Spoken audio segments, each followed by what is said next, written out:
ஆதியாகமம் 8ஆம் அதிகாரம்.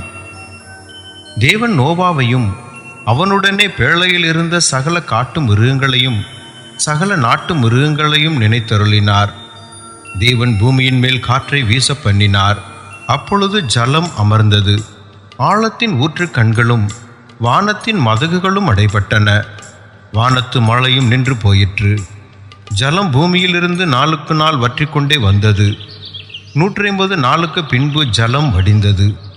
7ஆம் மாதம் 17ஆம் தேதியிலே பேழை அரராத் என்னும் மலைகளின் மேல் தங்கிற்று. 10ஆம் மாதம் மட்டும் ஜலம் வடிந்து கொண்டே வந்தது. 10ஆம் மாதம் முதல் தேதியிலே மலைச்சிகரங்கள் காணப்பட்டன. 40 நாள் சென்ற பின் நோவா தான் பேழையில் செய்திருந்த ஜன்னலை திறந்து ஒரு காகத்தை வெளியே விட்டான். அது புறப்பட்டு பூமியின் மேல் இருந்த ஜலம் வற்றிப்போகும் வரைக்கும் போகிறதும் வருகிறதுமாய் இருந்தது. பின்பு பூமியின் மேல் ஜலம் குறைந்து போயிற்றோ என்று அறியும்படி ஒரு புறாவை தன்னிடத்திலிருந்து வெளியே விட்டான். பூமியின் மீதெங்கும் ஜலம் இருந்தபடியால் அந்த புறா தன் உள்ளங்கால் வைத்து இளைப்பாற இடம் காணாமல் திரும்பி பேழையிலே அவனிடத்தில் வந்தது.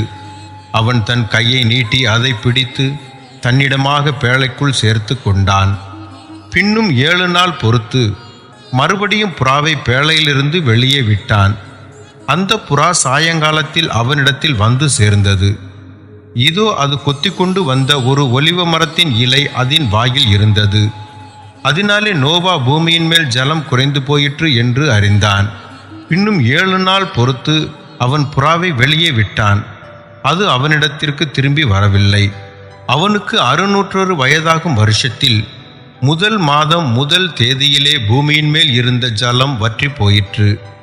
நோவா பேழையின் மேல் தட்டை எடுத்து பார்த்தான். பூமியின் மேல் ஜலம் இல்லாதிருந்தது. 2ஆம் மாதம் 27ஆம் தேதியிலே பூமி காய்ந்திருந்தது. அப்பொழுது தேவன் நோவாவை நோக்கி, நீயும் உன்னோடே கூட உன் மனைவியும் உன் குமாரரும் உன் குமாரரின் மனைவிகளும் பேழையை விட்டு புறப்படுங்கள். உன்னிடத்தில் இருக்கிற சகலவித மாம்ச ஜந்துக்களாகிய பறவைகளையும் மிருகங்களையும் பூமியின் மேல் ஊறுகிற சகல பிராணிகளையும் உன்னோடே வெளியே வரவிடு. அவைகள் பூமியிலே திரளாய் வர்த்தித்து பூமியின் மேல் பலுகி பெருக கடவது என்றார்.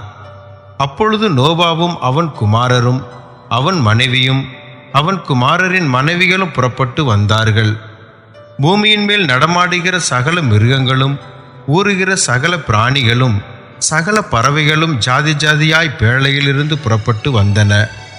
அப்பொழுது நோவா கர்த்தருக்கு ஒரு பலிபீடம் கட்டி சுத்தமான சகல மிருகங்களிலும் சுத்தமான சகல பறவைகளிலும் சிலவற்றை தெரிந்து கொண்டு அவைகளை பலிபீடத்தின் மேல் தகன பலிகளாக பலியிட்டான். சுகந்த வாசனையை கர்த்தர் முகர்ந்தார். அப்பொழுது கர்த்தர், இனி நான் மனுஷன் நிமித்தம் பூமியை சபிப்பதில்லை. மனுஷனுடைய இருதயத்தின் நினைவுகள் அவன் சிறு வயது தொடங்கி பொல்லாததாய் இருக்கிறது. நான் இப்பொழுது செய்தது போல இனி சகல ஜீவன்களையும் சங்கரிப்பதில்லை. பூமியில் உள்ள நாளளவும் விதைப்பும் அறுப்பும் சீதளமும் உஷ்ணமும் கோடை காலமும் மாரிக்காலமும் பகலும் இரவும் ஒளிவதில்லை என்று தம்முடைய உள்ளத்தில் சொன்னார்.